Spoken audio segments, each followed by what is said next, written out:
Welcome back to the High Sierra Report. As promised, we're joined now by astronaut Chris Cassidy. Now, Chris, you just got back to Earth last week. What was it like being in space again for the second time?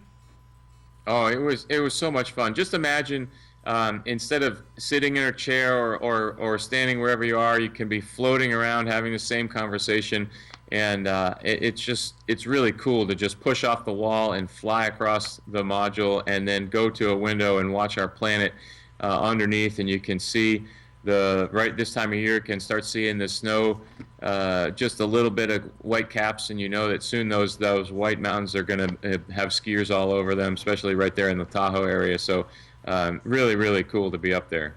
Oh, you know what? People here love to hear that because it's September now. Everyone's getting ready for ski season. Could you actually see some white caps, or are you just pulling our chain? No, you really can, specifically in the Rocky Mountain area.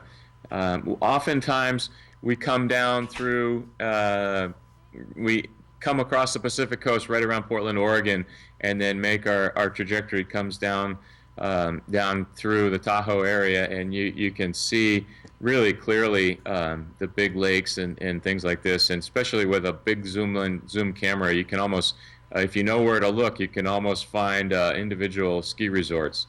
That's amazing. Now, can we get any of that footage? Do you guys have footage of that, or is it just something you can tell us about?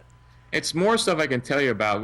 We have, there's a huge database of images that we take. We take a ton of pictures every day and send them down. They all get archived on the NASA website, but you just can't replace that with your own eyeballs looking out the window and seeing it firsthand. It's just so beautiful. Our planet is just so beautiful and so fragile at the same time. It's amazing to see it from that perspective.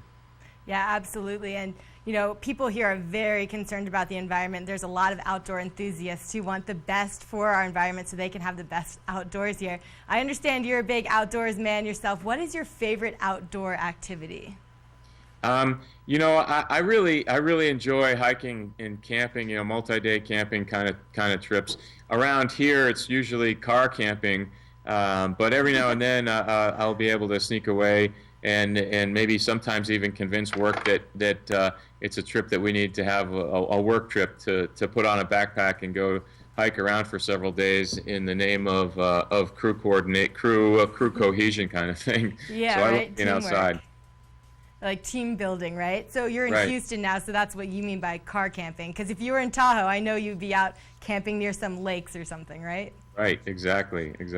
All right, so a couple more questions for you. Now, your latest mission, you were gone for months. How is that to be away from home for months? In space, you know, not just at another country. There's obviously the family part of it. We miss our friends and family and loved ones, and that's the personal side. And professionally, it's a little bit kind of a long-term fatigue, I guess, as you're up there and constantly thinking about what am I going to do if the alarm sounds or if there's a smoke or depressurization, and having to work to stay on a certain timeline.